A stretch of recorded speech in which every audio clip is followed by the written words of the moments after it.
Good morning, good afternoon and good evening. I'm Saskia, aka Sassy Colouring, and I am here today to show you the contents of the August 2021 ScrawlrBox. Now firstly, let me say that it is the end of September. We're getting close to the end of September and I'm only now doing the August ScrawlrBox. There were a few delays with the postage, but that has happened across every different platform that I have had. Amazon posting, other subscription boxes. So I don't think it's actually a ScrawlrBox issue. I think it's a postal issue. I did get it a bit late, but it arrived and that's all we can ask for, right? For those of you who don't know, ScrawlrBox is an art subscription box. Each month we're given kind of the same contents, that being the Scrawler zine that will take you through the different contents of your box, give you a look into the artist that is behind the design of the box. You get a bit of an insight into the artists themselves through an interview, and then usually they give you some tips on how to use some of the items in the box, because again, all the art supplies that are in the box are based off the artist's work. The Scrawler zine definitely goes into a bit of depth with how you can use the supplies, and then it gives you kind of a look at what other artists have done with previous boxes and what art they've come up with. So it's really nice to see and maybe sometimes compare what your ideas were compared to these other artists. Then further along in the Scrawler zine we usually get a more in-depth look into a genre. So this month it was street art or graffiti. So it's really interesting to have a look at and definitely a nice addition to the box. So every month the artist will produce a print and they're normally kind of square. I've never seen a long rectangle one like this before, but it's really nice. Then we will be given some paper. We will be given art supplies, and you get a lovely little card to tell you what the artist's supplies are. Obviously not forgetting that each month we also get a sticker and a sweet treat.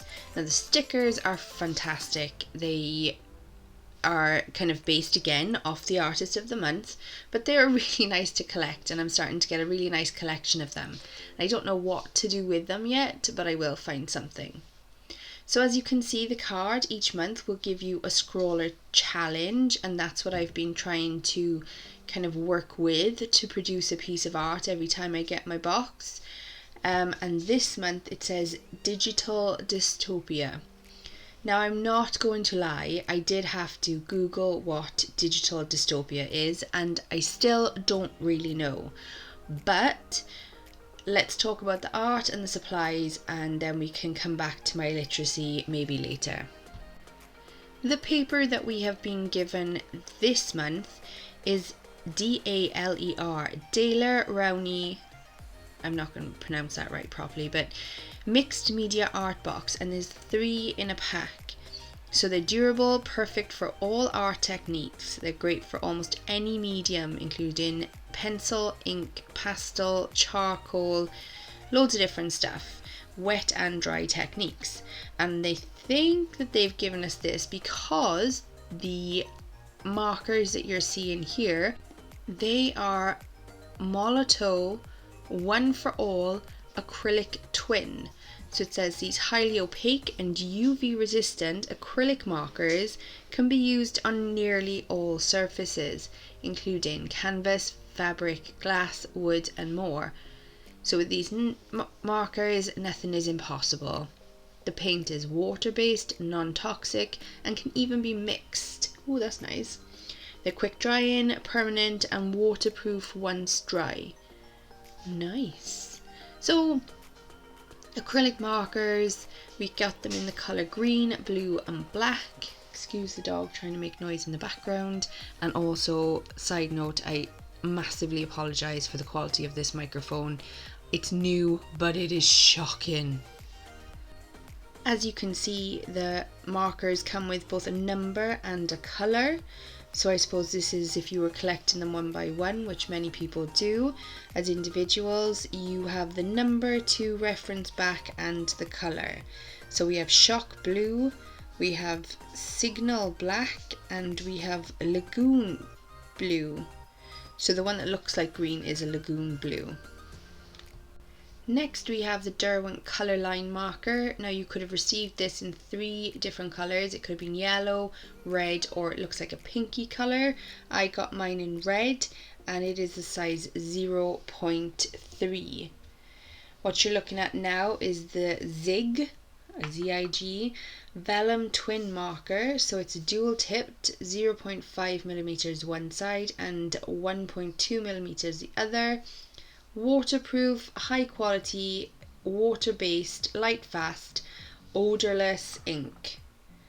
Okay, now if you are a colorist or an artist, I guarantee that you have a Uni Signo broad white pen, a Uniball or a Signo white pen in your pencil case somewhere. I have a few of them in different sizes, so I know, one, I like the brand, and 2, this is a great addition to my pencil case because mine is running out. But it is, for those of you who don't know, waterproof, light, fast, acid resistant, and ideal for adding highlights, correction pen. It's used with a rubber grip so that your writing and your drawing is more comfortable. So there we have it. And the last thing that you should find in your box would be the sweet treat.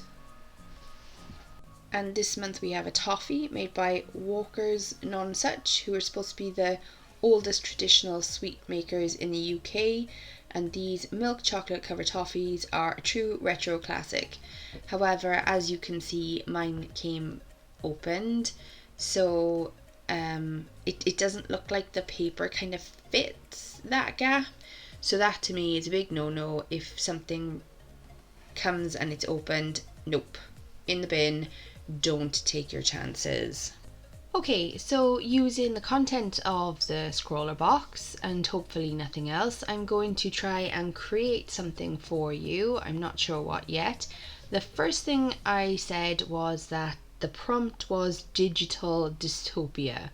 That's a mouthful in itself, but I'm going to tell you what Wikipedia told me that this was.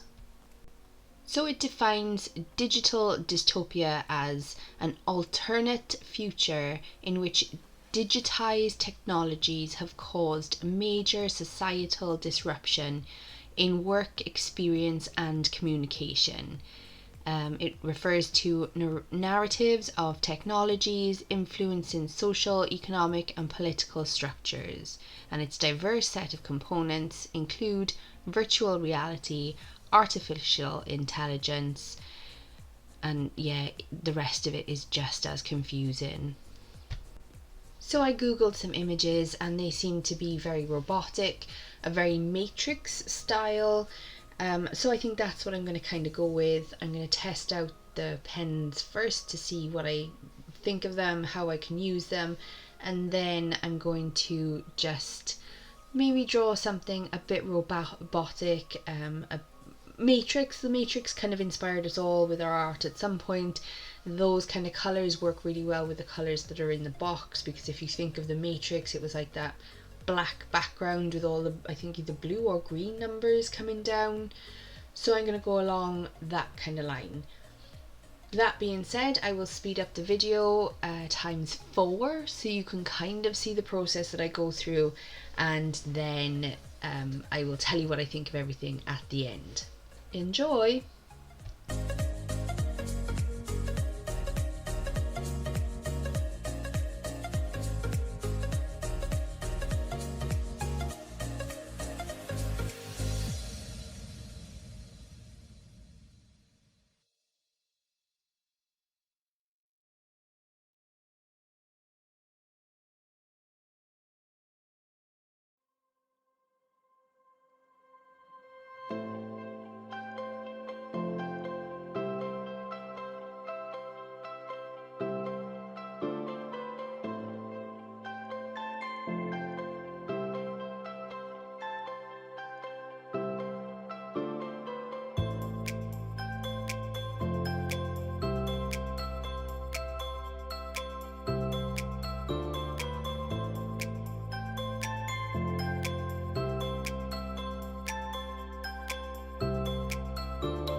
So a few finishing touches, but basically this is the idea I came up with.